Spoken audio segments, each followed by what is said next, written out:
Bonjour et bienvenue dans cette série de vidéos où vous allez apprendre à créer votre propre personnage de bande dessinée en plusieurs étapes. Aujourd'hui, on va commencer avec le visage. C'est parti! Bon, déjà, dans un premier temps, il faut savoir vers quel style vous comptez tendre. Si ce sera quelque chose d'un peu plus réaliste, ou bien un style un peu manga, ou un style BD. On va voir tout ça. On va commencer par étapes. On va commencer avec le style BD. C'est le style que j'utilise le plus souvent et celui que j'affectionne le plus. Alors, pour ceci, on va prendre simplement une base, un rond. Vous faites un rond, et déjà ça, vous allez voir, ça va vous aider énormément.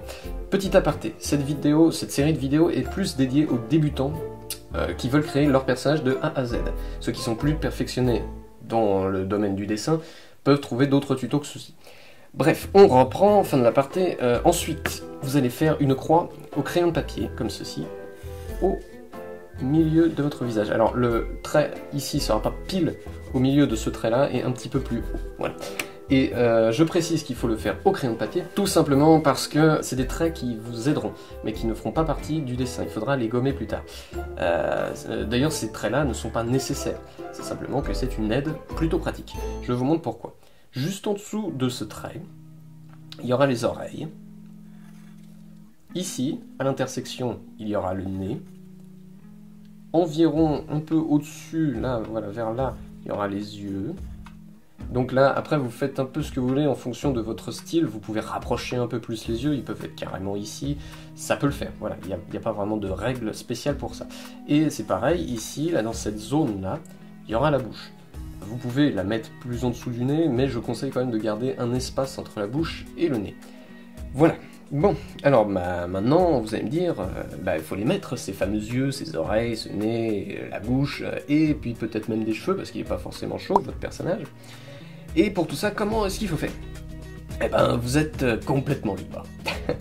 Je m'explique. En fait, vous pouvez... tenez, par exemple, vous pouvez faire... On va prendre ce rond-là. Vous pouvez faire un nez énorme, des yeux en point, comme ceci, un peu rapprochés, des toutes petites oreilles, et une bouche, par exemple, en triangle. Hop, on va rajouter quand même des sourcils. Et votre personnage, bon, il n'a pas une tête très avantageuse, mais il ressemble déjà à quelque chose, en fait. C'est ça qui est magique dans la BD, c'est que vous avez une infinité de combinaisons possibles. Vous pouvez faire des nez triangulaires, des oreilles énormes, petites, etc., etc. Vous avez vraiment... c'est là où votre imagination peut briller.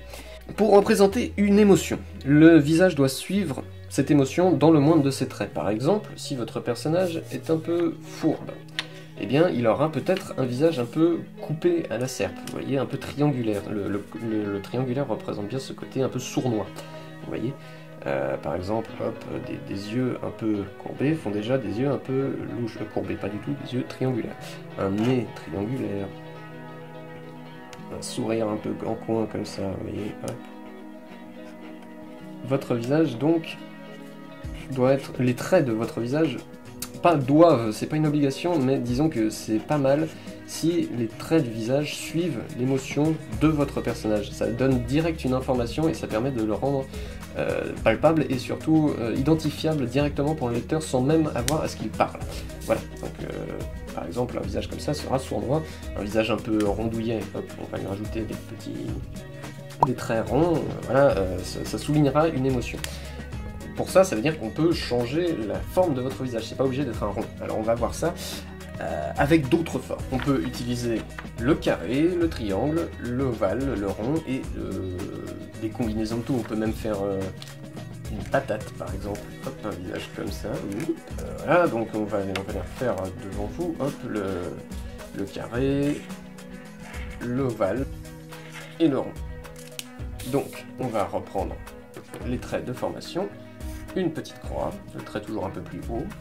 Ici, ce sera un peu différent parce que le visage va être un peu plus vers l'avant puisqu'il y a ce fameux creux ici, donc ça sera plus courbe comme ça. D'ailleurs, c'est le même principe, si vous voulez, tiens, on va faire ça avec ce rond-là, si vous voulez le faire un peu en 3D, vous mettrez le trait en ligne courbée, et comme ceci. Et là, du coup, vous mettrez les mêmes éléments toujours pareils, les mêmes aides. Donc ici, il y aura l'oreille, ici, il y aura le nez, ici, il y aura l'œil. Alors l'autre, on ne le verra pas forcément, s'il est caché par le nez, c'est pas grave. Et ici, la bouche. Et voilà, ça donnera un effet à la fois de profondeur, mais aussi il sera pas toujours statique et pas toujours de face, hein, votre personnage. Donc voilà. Et donc le carré, voilà. Vous pouvez mettre les yeux là, un nez là, hop, et les oreilles là. En fait, tant que vous suivez vos lignes et savoir où disposer les éléments de vos visage, vous pouvez aller, vous pouvez laisser aller votre créativité, vous pouvez faire littéralement ce que vous voulez. Hop, voilà, un nez carré, c'est un peu bizarre, mais ok. Ce personnage, c'est pas le plus crédible. Mais voilà, un peu bizarre, mais bref. Alors, on va voir le visage avec un peu plus de précision.